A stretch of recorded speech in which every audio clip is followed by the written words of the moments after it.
Hi guys, it's Gary Daly, and today I'm going to take you through Personal Goal Setting 101 to help you guys set and achieve goals in 2014.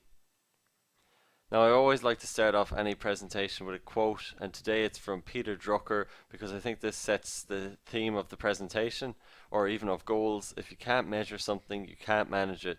So, if you don't know where you are now, it's hard to get to where you want to go or what you actually want to achieve.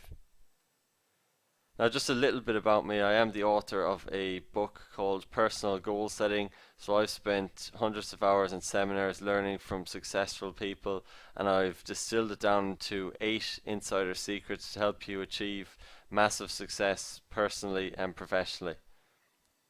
Now, what is goal setting? We always have to go back to definitions so that we're on the same page.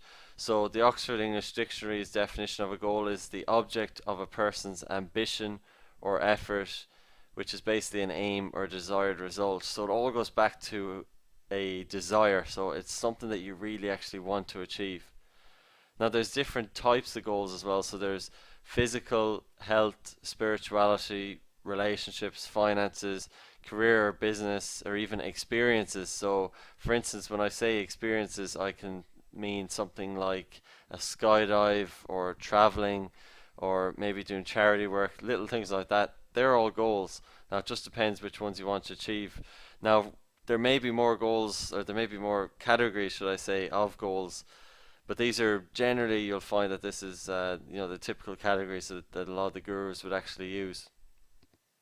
Now, why set goals? Well, there was a study done in the Dominican University by Professor Gail Matthews on goals, and it was quite interesting. They had two groups. So one had unwritten goals, the other had written goals. And as you can see there with the achievement, long story short, by setting clear written goals, your success at reaching that goal increases 50%. So that's enough social proof for me to actually realize that yes, goals are extremely important and well worth your while to actually set. And what I've actually seen is that setting goals actually leads to greater focus, leads to greater energy, which ultimately leads to greater self-esteem. If you actually think about it, even, and this is going to sound like completely silly, but even doing something like the dishes, when you actually complete that task, there's a sense of fulfillment, and I mean, it does actually help your self-esteem because obviously you don't have to do them again for another while. So little silly things like that, and obviously when you achieve bigger goals, you get more of a sense of self-esteem, you get greater energy and greater focus. Now, why doesn't everyone set goals then if they're so great, like I've been going on about? Well, a lot of people have tried before and failed, and they're scared of failing again. And this could even go back to the school system because you're always told that there's one right answer and there's one wrong answer, and if you get it wrong, you're seen as a failure. So a lot of people maybe have set goals and they've failed. Maybe they've only tried it for a couple of days and they failed, and they're just they don't like that feeling. They don't want to fail again. And a lot of people actually think they have goals when in fact they only have dreams or wishes, and I'll go into that in a little bit more detail shortly. So how to set goals? I'm going to give you 7 simple steps, and the first one you'll probably laugh at, but stay with me. Write down goals on a fresh sheet of paper. Now I'll give you a very good analogy of this. I was in South America on a travel tour with 12 other people, and we sat down for breakfast in Uruguay one day, and there was 12 of us, as I said, and the waiter came out. He didn't have a pen or a paper. He went through us one by one. So when he went to the first person, he asked what they wanted, second, third, fourth, fifth. He got a little confused with the fifth, so he had to go back to the start again. And second, third, got confused. Now this went on for literally 10 minutes, and we were kind of almost laughing because we just felt, all the guy has to do is get a pen and paper. And long story short, sure enough, that's exactly what he did, and he got all the orders spot on because he had a pen and a paper. Because our mind is like a filing cabinet, and we need to actually file our goals away. So this is what writing down does. I mean, it's scientifically proven that it helps clarify things in our mind as well. So that's why you actually write down your goals. Number two is that your goals must be clear and concise. Albert Einstein once said, if you can't explain it to a 6-year-old, you don't understand it yourself. Now, to give another analogy, I love giving analogies. I work in sales, and when I used to ring my clients, I used to confuse them because I would talk rubbish basically about my products and services. Now, I didn't understand at the time that a salesperson is a problem solver, so I solved a specific problem for the client, and it was a very simple statement. So when I actually started to use that simple, I suppose, problem statement as I call it, I started to get more meetings and I started to achieve more sales. So use this as an analogy. If your mind can't buy what you're putting down on paper, your goal, you're never going to achieve it. So it has to be clear and concise. No need to use fancy words to, I suppose, show off or show your intelligence and stuff like that. You don't need to. Just be clear and concise. Keep it simple. Number three is that goals must be written in the present tense, so the here and now. So the subconscious is great, but it's very complex and it doesn't deal well with anything other than the present tense because that's all it can deal with. So you actually have to take ownership of your goals. So I plus an action verb, because when you own something, it means a lot more to you and actually, I suppose, makes you actually want to achieve it. So you'd always use I plus an action verb. Now, why would you use the present tense? So if you look at this statement, I will run a marathon. That's great, but as I said, the subconscious only uses the present tense. So I will run a marathon. It's somewhere in the future, so your mind isn't actually concentrating on it. Whereas if you say, I am in the process of running a marathon, it's in motion. This thing is actually, it's happening. There's something happening. So it's going to be a lot more easy for you to actually visualize this than if you say I will run a marathon. Now you also have to use positive language, and it's the same sort of methodology, I guess, in terms of your mind buying into this. So a lot of people want to be debt free. Now that's that's fair enough, but Mother Teresa once said, someone asked her did she want to go to an anti-peace campaign, and she said, or excuse me, an anti-war campaign, should I say?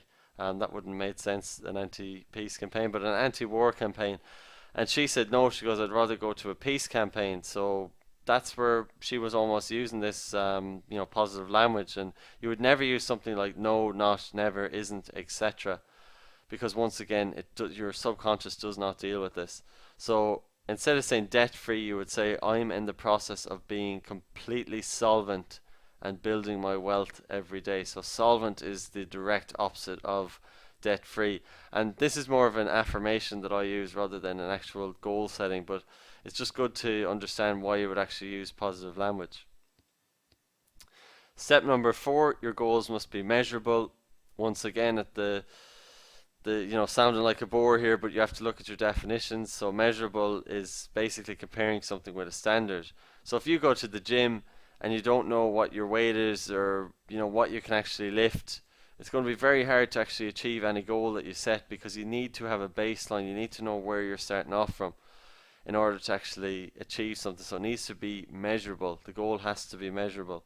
So for instance, this is a goal that I set. I was something like 83 kg. I wanted to get up to 90 kg, and there was all sorts of other things like my bench and stuff like that. So I actually measured the goal. So I had a baseline in January, and December I actually realized my goal. So that's why you would actually measure it, so that you can compare and contrast, and it's actually good to look back on as well. Step number 5 is your goals must be determinable. So once again, sounding like a bore again, definitions. So it has to have a time, or I suppose an end process, an end to it. So just to give you an example, a lot of people may say I want to make salary Y a year, but it's missing some key elements, and I learned these from John Azaraf, who was featured on The Secret. Number 1 is strategy, so what we need to achieve our goals. Number 2 is tactics, so this is the how in achieving a goal. And because I work in sales, it may be something like converting a free trial of your product into a sale. That's your tactic. Now, a process is a system to follow over and over again. Once again, using sales as the example here, it could be to make 50 calls a day between 8 a.m. to 12 p.m. The companies that may need your solution, and obviously time. We need to follow a timeline for our goals. If you're putting something in the oven, there's a reason that there's a timer there, because otherwise, what you have is going to get burnt and you're going to forget about it. And let's use another analogy, because I love using them. If you don't put a timeline on your goal, you're going to get burnt. Not physically, but mentally you'll be burnt, and you probably won't achieve your goal. So for instance, now this is a full-blown goal statement or success statement. You would say, I am in the process of making salary Y, because obviously you'll know what your salary is now, and if you get promoted, you'll know what salary you're going to achieve by then, by making 40 telephone calls, which is your strategy, a day between 8 a.m. to 12 p.m. So that's the process that you're actually following. Through converting 40 free trials into a sale. Now that's a tactic by December 2014. So that's closed off. So that's a full-blown success statement. Step number 6 is prioritize your goals. So Dale Carnegie once said, do the hard jobs first, the easy jobs will take care of themselves. Another guru who I'll speak about in a minute, Brian Tracy, once said, eat that frog. So he would say that in order to eat a frog in the morning, it could be very, very tough, but after you eat that frog, nothing else would really challenge you. So, for instance, I lived in Spain for a couple of summers and we'd play football there. It was a very easy life, but our toughest thing was to actually carry water up the hill to our apartment because we had no car. And obviously, you can't drink the water in some parts of Spain. So that was our toughest job, and we'd talk about it all the time. We'd leave it till the evening sometimes, and it would just be in the back of our head. But one day we decided, okay, let's do this in the morning anymore at the start of the week. And sure enough, once we did it in the morning and brought it up the hill, the rest of the day took care of itself. Although it was a pretty easy day playing football and lying out in the sun, but you get what I'm saying.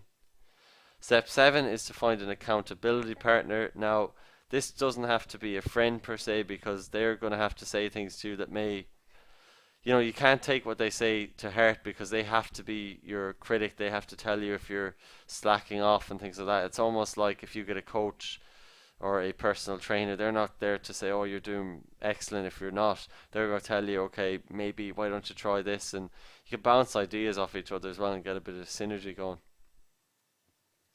Now, where to from here? This is very simple. Brian Tracy has always said, write down at least 10 goals for 2014. So you just get a blank sheet of paper, write down goals, and write today's date. Write out 10 goals that you want to accomplish in the next year, or even in the foreseeable future, maybe 6 months. And maybe, they could be physical, health, business, whatnot. But just write 10 for the start, because you're always just really going to have 10 main goals, and there'll be sub goals. And another thing you can do is, before you go to bed, maybe write out 5, 6 goals, even 10 possibly, that you want to achieve the following day as well, because that puts the mind to rest. Then before you go to bed, you've done a lot of that work. Now, the secret sauce for goal achievement, as you know, as I said at the start, I do have a ebook called Personal Goal Setting. I have spent a lot of time in seminars, I've read a lot of books, I've listened to a lot of audios, and I've distilled all of this into 8 insider secrets to create massive success personally and professionally. Now, the thing about this is it does touch on how to write goals, but it also discusses mindset. I discuss the importance of meditation and recommend some meditations for you.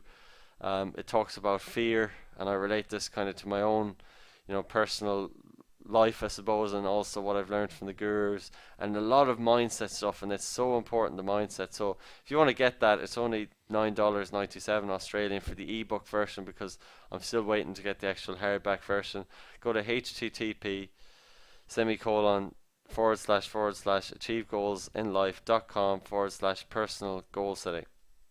And if you guys have any questions, just go to my website, achievegoalsinlife.com. And as I said, I'm just trying to help people achieve their goals in life faster, easier, and better than ever before. Thanks very much for stopping by.